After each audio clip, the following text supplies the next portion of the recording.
Who I always have poems, as you know, but who would like to start? Oh, I want to open with this quote. I read a quote by Wendell Berry the other day, which I just think is so lovely. And here's his quote: "Make a poem that does not disturb the silence from which it came."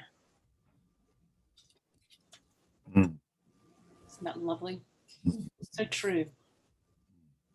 The Kentucky poet Wendell Berry. Can you do it again? Yes. Make a poem that does not disturb the silence from which it came. Wendell Berry is a loved, very loved American poet from Kentucky. He's a farmer. Went to Harvard. I thought I would share with you something that happened the other day. I was going through, I have this big workshop that I'm panicking about on Saturday. Don't ask me why, when it's by Professor Rani Diddy and she's a professor, but I'm still panicking about it because I've been retired a while. But anyway, out of the file of workshops then fell a packet. And I looked at it and then I thought, oh, it's to Rainey Mormon. That's antique. And it's in Queensland, so it must be 82 through 88. And I turned it over and it says a name I don't know. So it must have been forwarded to me. But when I opened it, dun, dun, dun, dun, there's a beautiful letter from the late Michael DaCosta. Oh, wow. Oh my gosh, did I have a good cry, folks? And in it are some poems. So I thought I would at least read one and just Yes. The mystery letter. Can you tell people who he is? Michael DaCosta was a professor, I think, of English Lit in northern, like Newcastle. Oh, where's the return address? In Norwich. He ran many, many Barber meetings. He goes way back to the famous Yes, Yes, Yes and Itchy Nose, No, No silence poems on Pete Townshend's Happy Birthday album. An amazing poet. Just let me turn the overhead on, I can't see.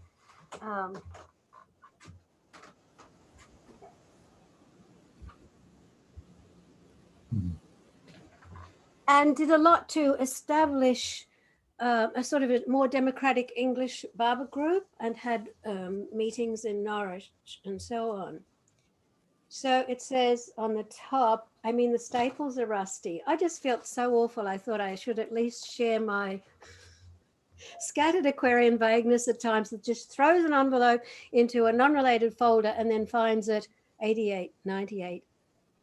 Oh my God, how embarrassing. 32 years later when the man's passed away.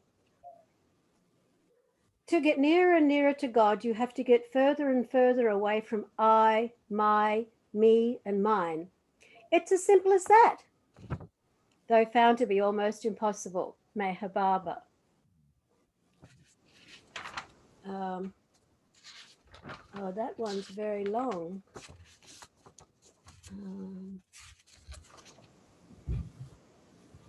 There's a little short one in here, From Nowhere to Nowhere. Pow! He knew he was God and had been all the time, and the voice asking the question had been his own. It had all been a huge dream, a journey from nowhere to nowhere, except now he knew he was and who he had never stopped being and experienced the full consciousness, the infinite knowledge, power, and bliss of his divine being. When he realized this, he laughed and laughed.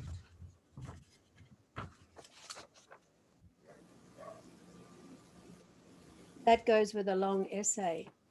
But I'll just read one poem. I must have asked him in India for the poem Ego. I think Ego, it might also be on Happy Birthday, isn't it? I'm not sure. So I'll just read the first page because it's 2, 3 foolscap pages. We love foolscap in the Commonwealth. What is that? Oh, I'll read the last page. That looks interesting. Oh my God, what a mess, what madness, what a sight, what a plight, what a delight, what a struggle, such a strangling tangle.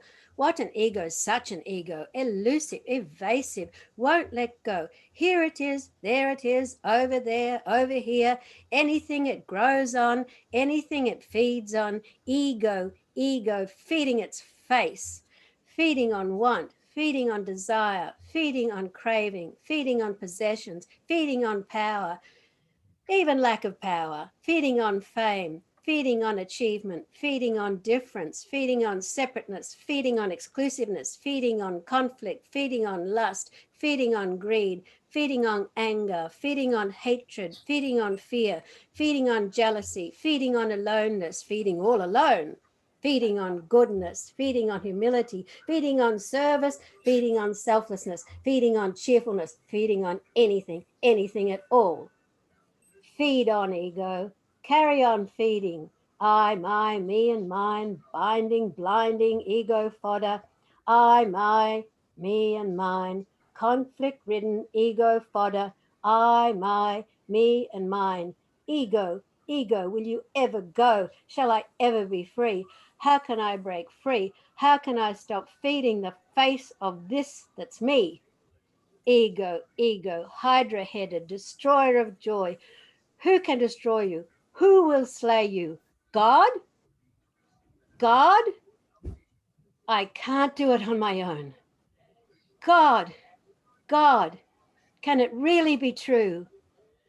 Baba, Baba, I hand it over to you. Mm. Thank you, Michael. Happy trails, mate. Thank you for reading that, Amy.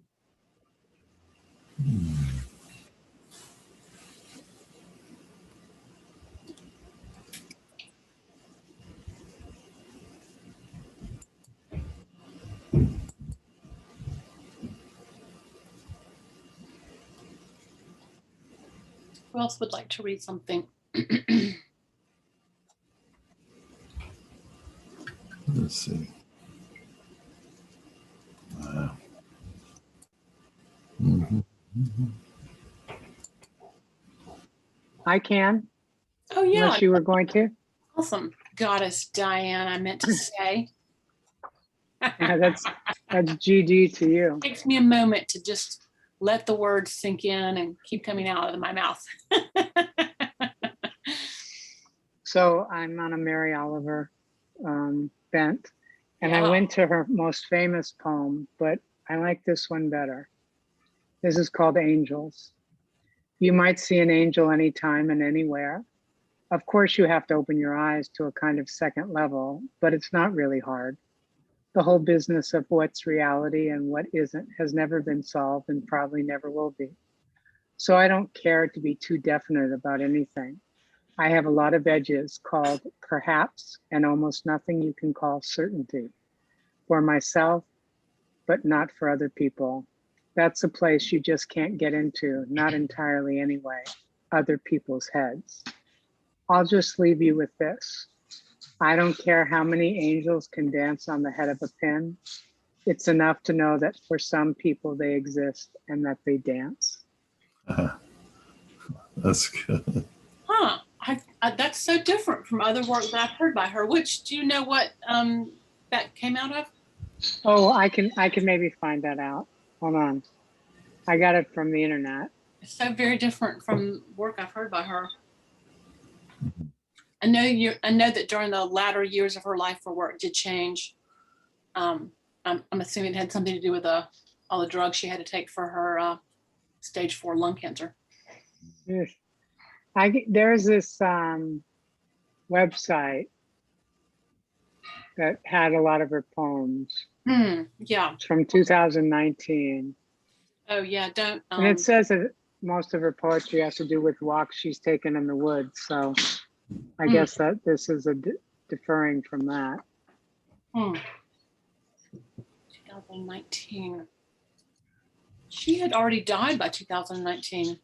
No, the article was written in Oh, okay. 2019 Okay, about gotcha. her poetry. Gotcha. Yeah, gotcha. More of a critique, kind of. Right. Yeah. She was good friends with Coleman Barks, the Rumi translator, and loved Rumi. Um, Well, we have that in common. yeah. When did she pass? About 6 years ago, 5 years ago, 6 years ago. She left Did she her live in? home in Okay. Provincetown, Massachusetts, because she was so grief-stricken about her partner dying, her partner of 30 years. She was so grief-stricken that she felt like she had to leave. So she moved to Florida, where she was dating someone and was building a house on the marshes there, and talked about how hard it was for her to leave, the place where she had written so much poetry. And right behind their house was like a huge national park that was not very inhabited by people, and that's where she would go and write poetry and walk out in that area. So I think it was a big part of her, not just her life, but her work. But she left it out of her grief. And if anybody, by the way, if anyone's feeling the word grief and you're looking for some poetry about that, when her partner died, Molly Malone was her partner's name. She wrote a book about that experience of trying to heal from grief, and it was called Thirst. And it is just fantastic. It's really exceptional book of poetry. Of course, all of her work is exceptional, but that one just really, for me, hit home because she doesn't normally talk about grief that much. She more talks about joy. So she was a Christian and went to the Episcopal Church, and Thirst is partly about her experience of spending more time in church in an attempt to, mitigate her grief, and how that was both successful and not successful in mitigating her grief. And it's an interesting perspective that she has on it. An authentic evaluation of her experience with Christianity, I would say.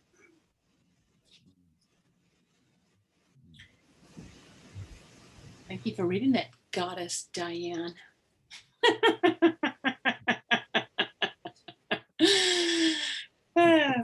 I have a goddess daughter, Diane.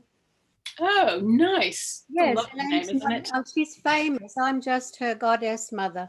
Her name's Goddess Montana Hine, for those that know Montana Hine, the gorgeous blonde bombshell. And I said, oh, I should be your godmother. Got one of those. Well, what to do? Well, you can buy me presents too. You can be my goddess mother. These young ones have got it all over us, I swear. We've started a trend, Diane.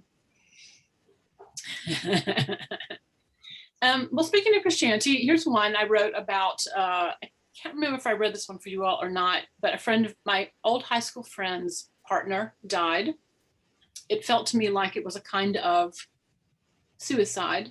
He died of a heart attack on his birthday in a pool at a party. But I had been really watching his Facebook posts several months before he passed, and I could see that he kept talking about this longing he had for peace and that he didn't have it. And it just felt to me like it was some, how, as we know, people can do. They can, sort of will themselves to die in so many ways. So I wrote it for him. It's called A Blessing for Our Death, and I read it at his funeral, but it could be for all of us since we're all going to face that gateway. We are doorways. We are entrance points. We are light-filled and vulnerable in ways that we cannot imagine. Our bodies breaking like clay bowls under the weight of it all. This joy, tenable, elusive, starts out as remembering, and if we are paying attention, becomes knowing, filling over the ancient loneliness of this world, which otherwise racks and grieves the body, cracking us down to the marrow. Joy filling the body's furrows that are so deep, they become rivers of light. Sing praises for your life. Sing as if tomorrow will not come, because one day it will not. And all we will be left with are the efforts love-filled and glorious, the striving to let in the tenderness of it all, breaking down the walls that hold back the beauty as if we don't belong, settling into a deeper countenance as if home were everywhere, and walking up to the threshold, you, no longer a guest, but a loved and welcomed member.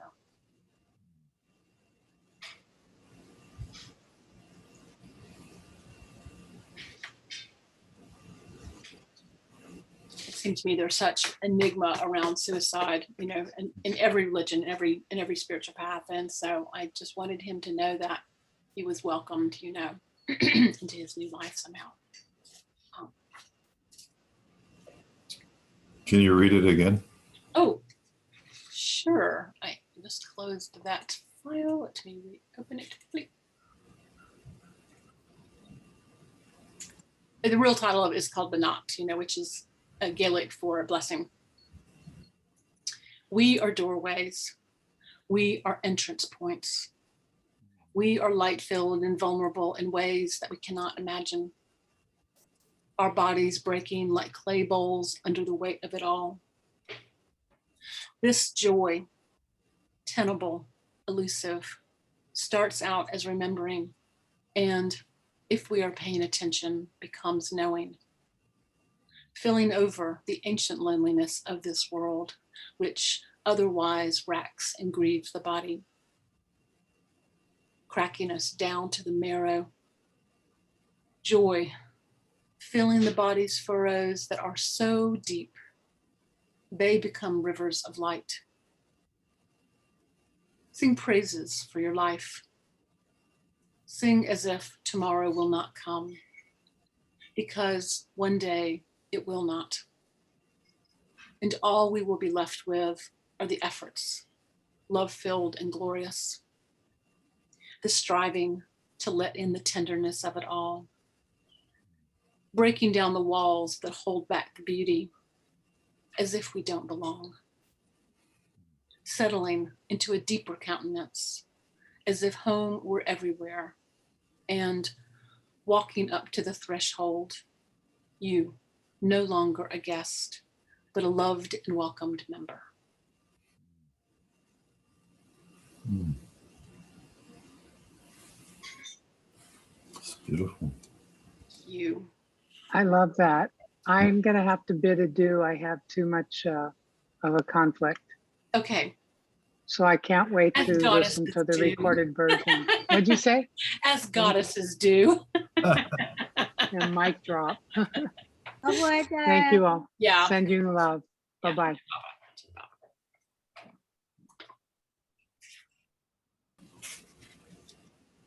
Well, this is, I'll read another one. These are all new poems.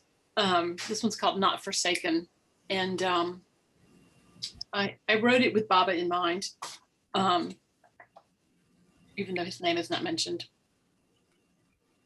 I asked for this fragileness to be lifted from my body. Now, instead, I ask that your love become the field that I can see myself in. The pureness of your plan, like the unseen source of this vision, carries me through the day. To know that I have not been forsaken by love means everything. Now the body says, this umbilical cord you wove in the night, like the Milky Way's gratitude for the sky, connects me to you. Once I was a blade of grass. You came to remind me I am the entire field. Once I felt desolation at my aloneness. You came to remind me to fear only my own deception and the scalpel.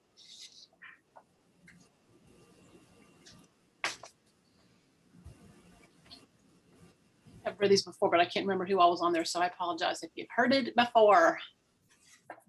She's reading that poem again. And then this is one about surrender that I wrote for wonderful Laurent Weichsberger's book on surrender with Meher Baba. It was so much fun to write. It's called Surrender. I have called out to you so many times. I am limp and exhausted. Sometimes you feel so far away that I am a small child whose parent has forgotten to come home. But then I am reminded that desperation is not the key to this door. Trusting that I have not been locked out, I rattle the latch once again. Suddenly, the gate swings open, and I remember that surrendering my own ideas and constant dividedness is the only way into this heart you have offered. Please, Baba, when I am hoarse and rusty, whisper the password. Say, surrender.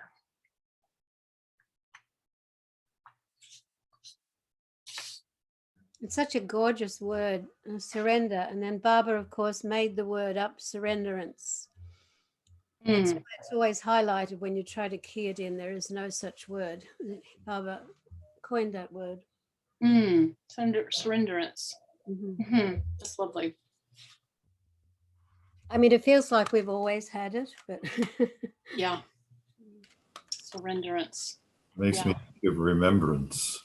Yeah. Yeah, interesting. It's almost like the active form of the word surrender. Mm-hmm.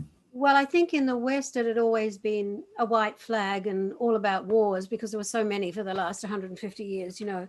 But suddenly for it to enter into English language of the Hindu and Sufi pantheon, to just flip it and make it into this gorgeous thing was Baba's amazing legacy in the English language. Yeah, I don't think, I mean, when I think about it, I don't really think I hear the word surrender that much, you know, in religion. Yeah. I'm talking about it. I called a CD Surrenderance. It's a gospel and blues CD, but in my heart it was like, look, you know, I know a lot about these things, and just because I'm not black, it doesn't mean I can't do one. So it's sort of a double entendre that it's surrenderance, you know, that I mean a double meaning that I gave in to my fears, and then we can surrender through anything as a medium, so to say. Yeah. But yes, that's interesting. You're the scholar here. That would be very interesting to dig out who used it spiritually. But in our world, we just sort of, it's just like any spiritual word to us. Right. Interesting. I remember the first time I heard the word surrender on the spiritual path, I was really like, I wanted to run out the room. I just was like, no. It felt like someone was asking me to give myself up, and that just was something I just like, no, not doing that. So now it seems like a good word.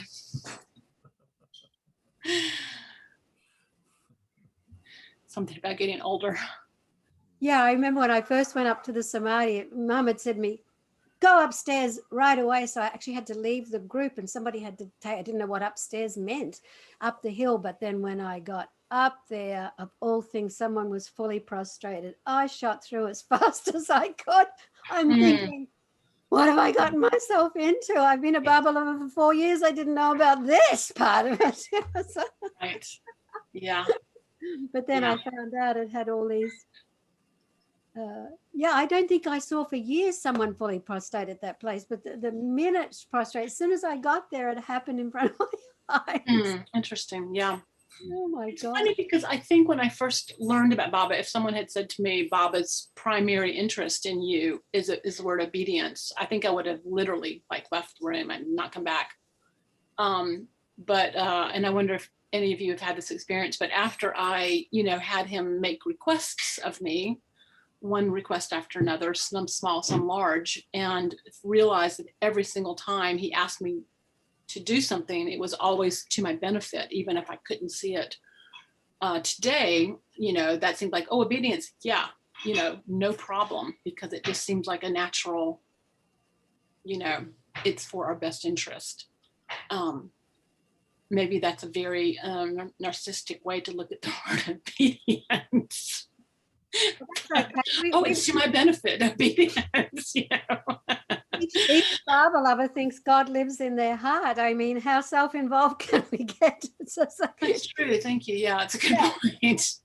As Wendy Connor said recently, well, that's all about me. Well, of course it's all about me. Who the hell else would it be about? Yeah. I thought that was just a great phrase. I think I've come to look at the word surrender the way I look at the word intuition. It's a word that I often fight with because sometimes my intuition asks me to do something that I don't want to do.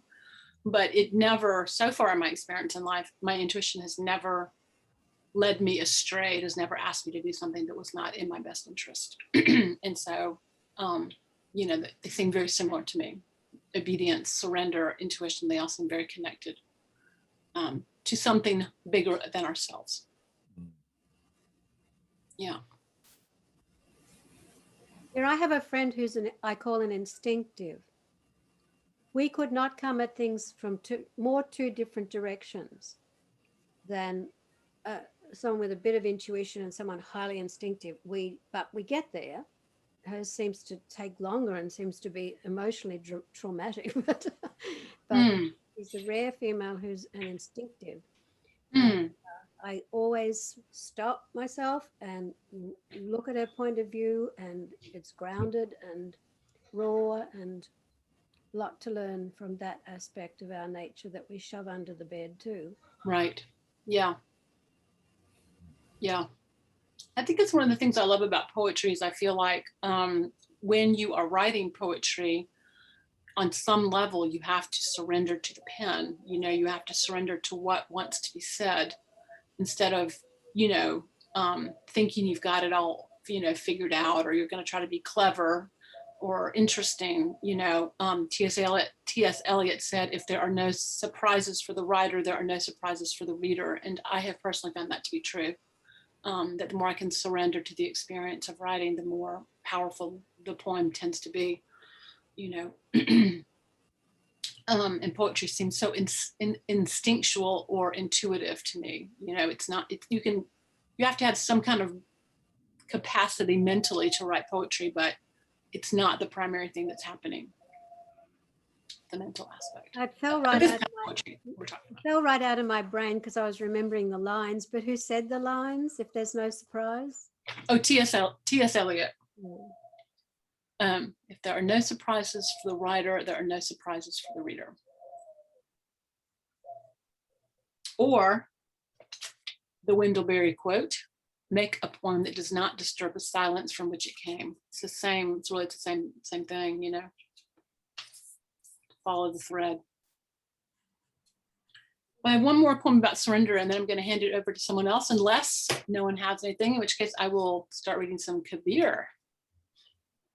This is another poem I wrote about the word surrender. This is like version 2 of that poem, but it's super different. It's called How Long? In this garden of your making, I am weeping. My loneliness knows no bounds, and you, hidden at every turn. What is beauty without you near? Only grace can dust my lips with color and bring brightness back to my eyes. I have been given everything, and yet I am parched and broken. Like a bird who has forgotten how to fly, I am. Like a rose with no fragrance, I have become. Come back, you say, but I am frightened. You may ask too much or take everything I have mounted into my sack. Return, you say. I glance at the place where I once wore your ring. Its imprint still shows upon my finger. Surrender, you say. And suddenly the gate swings open to the inner courtyard where you have been, Baba, all along. The moon, a reflection of my sorrow for how long I have been away from you.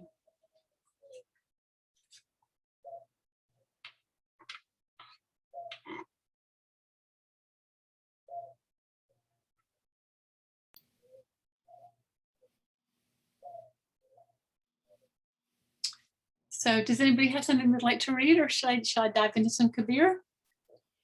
I'd be willing to read a few things. Oh, yay, I'm so glad. Okay. As you know, last week we had Arsenio Rodriguez here, and Did you love that? it was very beautiful. Wonderful. He's delightful. Yeah. It was very such beautiful language, and I got all inspired, and I ordered one of his books, which is called Soul Posts, which is not poetry, but it's very poetic. And I'd like to just read a few things. I haven't read all of them, and to me it's sort of uneven at times, but there are a few that stood out that I thought I'd like to read. And this one is called Periscopes. We are like an ocean looking at itself through an infinite number of periscopes. There are many eyes, but the looker is the same. We each see what is defined by the small aperture of the periscope, and we forget the essence that does the looking. Only when we look in reverse through our scopes and look inside, we see one looking through many eyes. We are so tidally connected, and we communicate inter-periscope by cell phone, emails, social networks, and kisses, trying desperately to find the unified field that we already are. I love the way you put emails and kisses on the same sentence. That's great. He does bring technology in. It's fabulous. Here's a one-liner. Today, I want to purr to life. Oh, I relate to that. Okay. And just one more. He calls this the sister of God. Such was the magic of that God sister. Last night I dreamt with her, and in the dream she was like in life, a bundle of light in butterfly, fluttering in joy. She embraced me, and then joining her hands upon her forehead, bowed her head as she told me, "Do not forget the song." And I woke up singing. Mm. Mm. Fantastic. I love the way Wow. he sort of flirts with everything. He's just the most wonderful Latin, gorgeous male. In the old days in India in the 70s, he and Norberto and Pedro would come without their wives sometimes to India, and they'd put an ad up on the notice board, much to, must be in the 80s because there was no MPC. So they'd put a notice up, 3 terrific looking Latin guys looking for 3 wonderful women to help them go shopping for their wives in the bazaar. I'll bet they got some takers on that. I'm in.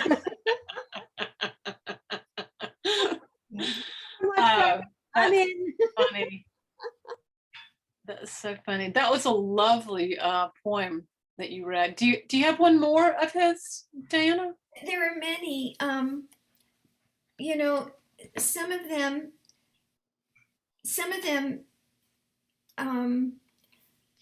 I catch a meaning from. Some of them are more like these word collages, and I don't know quite what it's all about. It's like pretty sparkly words all over the page. This one, let me read this one. I haven't read it too many times, but let's try for it. It's called Garden of the New Day.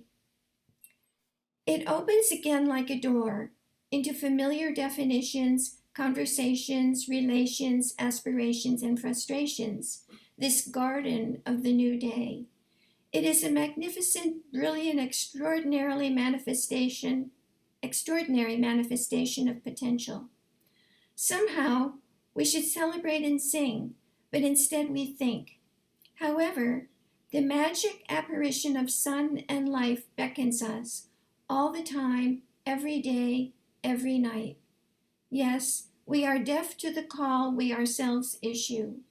But sometimes we hear, and then we dance. Hmm.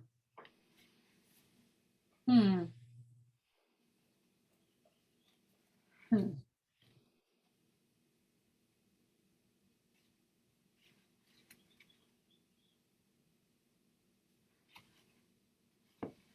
The guy who helps me in my yard is from Mexico, and he came from a shed. He lived in a shed in the woods in a little town. I think they had dirt floors, and he got smuggled into the country. And he told me the other day that we were talking about dancing. He told me the other day that every night in his little town, they closed off one of the roads and a band came and the people came out of their houses and danced in the streets every night. Mm-hmm. And I thought, wow, poor people know how to party. That's pretty great. I mean, like we could, it seemed like the best way I could possibly think of to spend an evening is just to be dancing in the streets with your community to live music. It just seems so special. I think it's very cultural. I think in Cuba, it's known that, there's just like a party all the time. I mean, people need to express that something about life. And especially, it's pretty inexpensive entertainment. Someone plays the guitar and sings and everybody dances. Mm-hmm. And I know that when I was teaching ESL, I had a lot of Spanish speaking students. And there were, you would pick up a little bit about their lives from what they said at school. And I would say every weekend there was a party someplace. Really? They were just, but yeah, because people are working hard, 2-3 jobs, yeah. And they need their weekend. And what do? Yeah. You have a party, you dance. But how did we get so inhibited? We weren't there in the 60s. Well, Tracey wasn't, but how did we get so inhibited? This is what I don't understand. Like, where are the parties? Where are the happenings? We had a 40-year-old girl in our building, came back to get her master's for 2 years. She only died in Berkeley. Like, she knocked on my door one night and she said, I noticed you went out last night. Is there a nightlife here? Yeah, I'm dying. And she just shot through the day after she got her cap and gown. There was just, what happened to America? What happened to the nightlife? What happened? Or did we just get old? Is it still all going on and we don't even notice? What happened? I think it's definitely still going on. Oh. Yeah, but you're right. I've had several younger people come visit me, and that's what they wanted to do. They wanted to go dancing. So we did, in Asheville, like, oh, okay. Yeah. It was great fun, but dancing in the streets of your community, that seems so wholesome. Yes. It's not a bar. It just seems so natural. Well, you've got that drum thing on Fridays in Asheville. I stopped there each year. Yeah, we do. There were some really good drummers there near that center. Yeah. We used to have something here in Asheville. I don't know if it's been going on lately, called Shindig. And from Memorial Day through Labor Day on Saturday nights, they used to really, there was dancing on the streets, and it was all this old-timey music and a lot of clogging and small groups. And it was I remember it from my early years here in Asheville, and it was very special. Shindig on the Green, that was very special. I wonder if they're having it this year. I don't know. Contra dancing is kind of like that too, to me. If anyone's been contra dancing, because you can contra dance with 8-year-olds or 80-year-olds, and it's an intergenerational type of community dancing that's so joy-filled. Can't wait till it starts again. Isn't Shindig a 60s term? Yeah, but it may be, but they call it's Shindig on the Green. Yeah. Yeah, it is, I guess, a 60s term. But that and Hoot Minnie.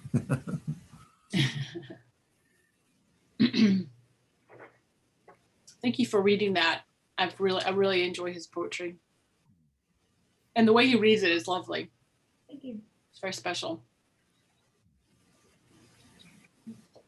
Who else would like to read something?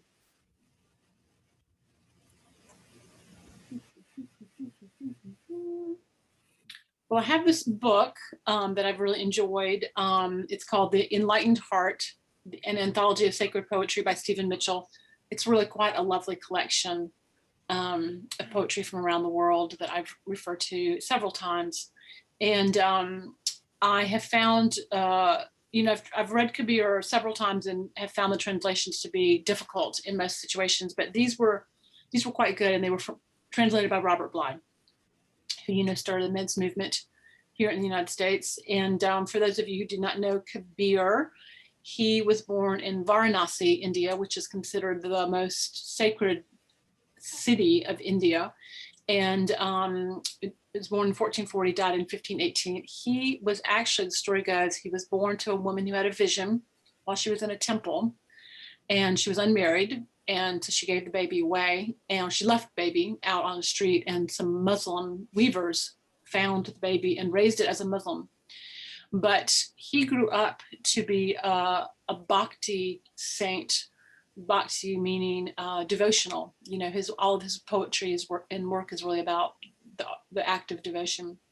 And he so influenced bhakti poetry in India that he is both revered by Muslims and Sikhs, which is unusual, and Hindus and Muslims. So as you know, in India, that's not common at all. There's a real divide there between the cultures. So which we're so appreciative for Meher Baba having the wonderful school where he involved everyone. But so his work reminds me a lot of Rumi, because it's really to me it has a lot of that same kind of quality about it. So anyway, this one, these don't have titles. Inside this clay jar, there are meadows and groves, and the one who made them. Inside this jar, there are 7 oceans and innumerable stars, acid to test gold, and a patient appraiser of jewels. Inside this jar, the music of eternity, and a spring flows from the source of all waters. Kabir says, "Listen, friend, my beloved master lives inside."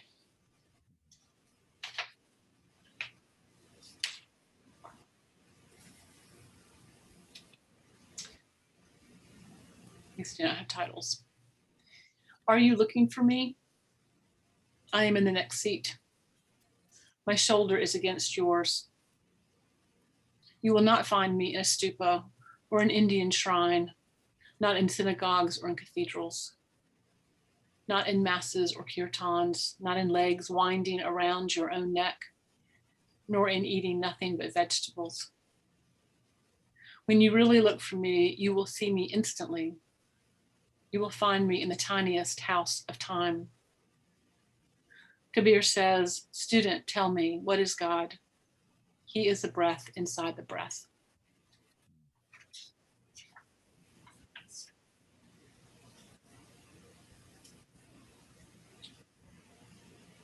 I have been thinking of the difference between water and waves. Rising waters, still water, falling back. It is water. Will you give me a hint how to tell them apart? Someone has made up the word wave. Do I have to distinguish it from water? There is a secret one inside of us.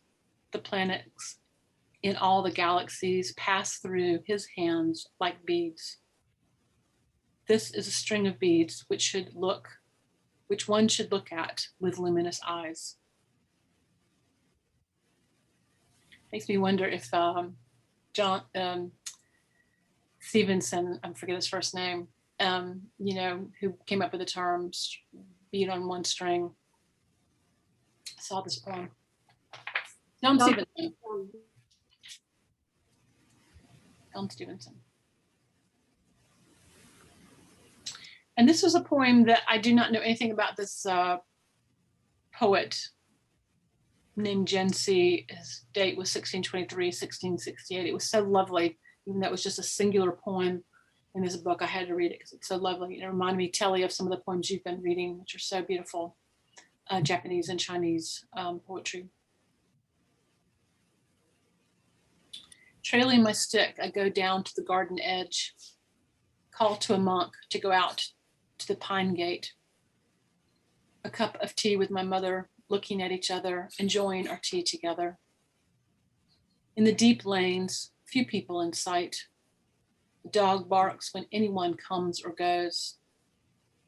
Fall floods have washed away the planks of the bridge. Shouldering our sandals, we wade the narrow stream. By the roadside, a small pavilion where there used to be a little hill. It helps out our hermit mood. Country poems pile one sheet on another. I dabble in the flow, delighted by the shallowness of the stream. Gaze at the flagging, admiring how firm the stones are. The point in life is to know what's enough. Why envy those otherworld immortals? With the happiness held in 1 inch square heart, you can fill the whole space between heaven and earth.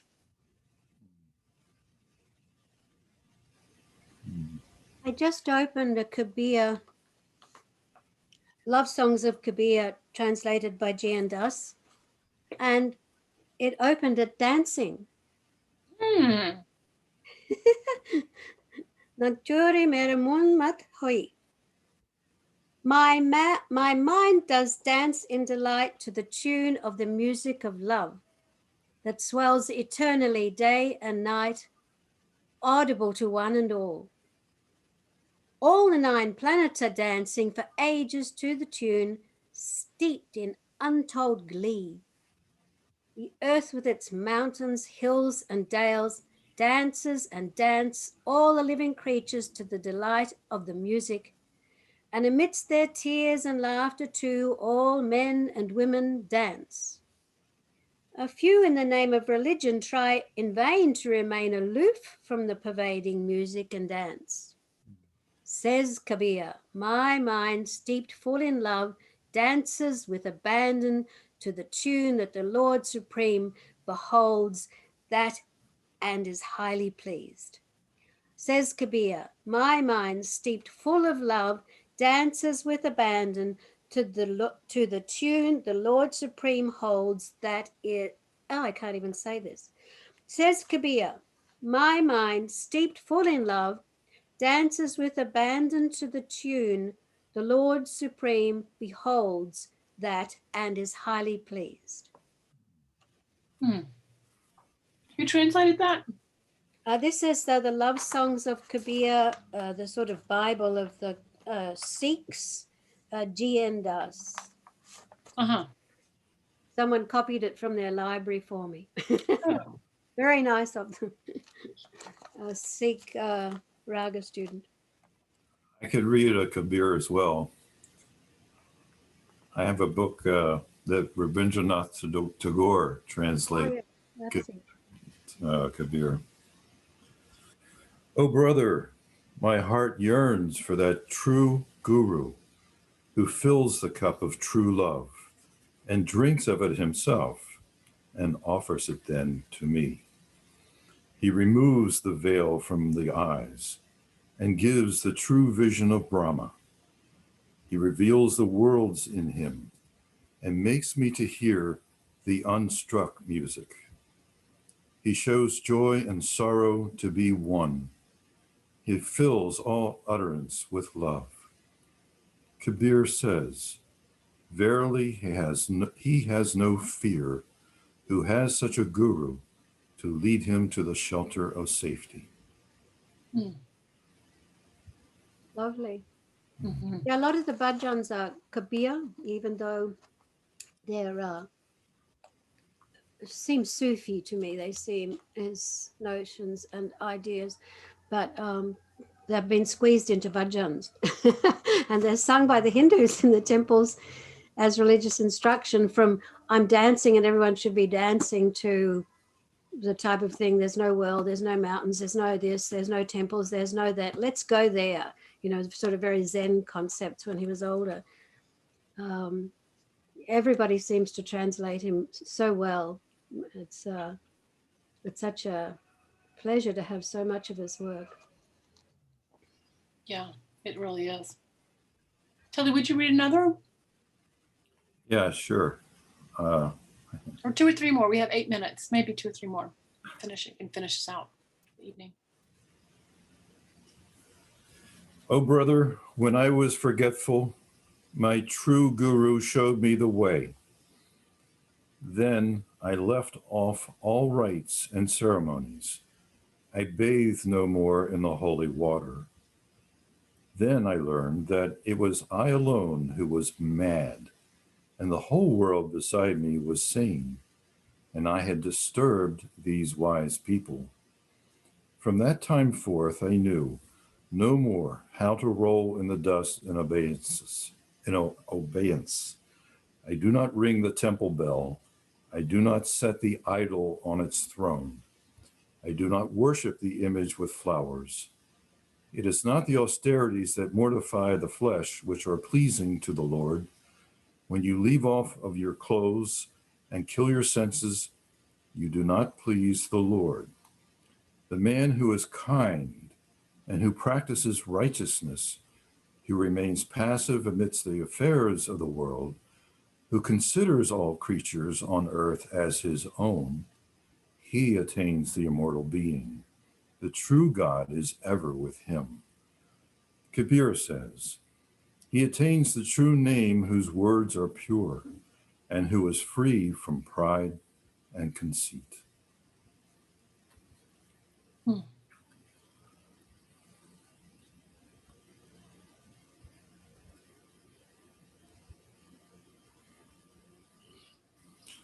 He is the real sadhu who can reveal the form of the formless to the vision of these eyes, who teaches the simple way of attaining him that is other than rites or ceremonies, who does not make you close the doors and hold the breath and renounce the world, who makes you perceive the Supreme Spirit wherever the mind attaches itself, who teaches you to be still in the midst of all your activities, ever immersed in bliss, having no fear in his mind.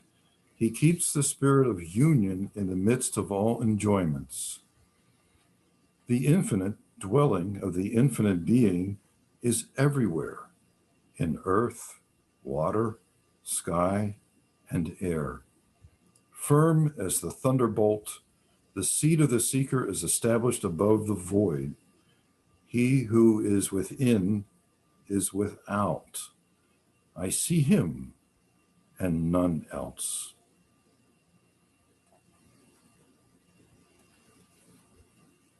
Could you read that again? Yeah. Let's see. He is the real sadhu who can reveal the form of the formless to the vision of these eyes, who teaches the simple way of attaining him that is other than rites or ceremonies, who does not make you close the doors and hold the breath and renounce the world, who makes you perceive the Supreme Spirit wherever the mind attaches itself, who teaches you to be still in the midst of all your activities, ever immersed in bliss, having no fear in his mind. He keeps the spirit of union in the midst of all enjoyments. The infinite dwelling of the infinite being is everywhere, in earth, water, sky, and air. Firm as the thunderbolt, the seat of the seeker is established above the void. He who is within is without. I see him and none else.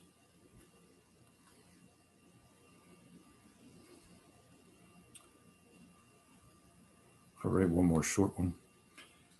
Empty the cup. Oh, be drunken. Drink the divine nectar of his name. Kabir says, listen to me, dear sadhu. From the sole of the foot to the crown of the head, this mind is filled with poison. That's great. I can attest to that. Talk it to him, Kabir. Really. Oh, gee. If you can get hold of that G.N. Dust book, you know, it has the Devanagari as well. So you can actually go through and take it word for word. And the way this man does these love poems then into English, his knowledge of English is pretty amazing. He must have been a Brahmin professor or something. But a lot of them, you know, these are love poems. So they're a little different to what we see. And there's a huge, this is a big book. It's a big collection. Ellie, could I see the cover of your book again? Yeah. I like that. Songs of Kabir. Yeah. It took more. Of Kabir, but Tagore has done the Translation. That is that's really wonderful. I'm Yeah. pretty Another sure thing that is it's, great. well, no, I think I got it at Sheriar Books. Mhm. Yeah, I see it over there. We have it. I've seen it through Amazon. Although I don't order things from Amazon anymore. I just try to go to Goodreads or Yeah. LBS or something, abe.com, anything else. Thrift books or something. Yeah. Yeah. Well, thank you all for Thank you. being here, sharing poems and listening and being part of a lovely community of people where we can steep in some silence. It's very refreshing for me. I appreciate it.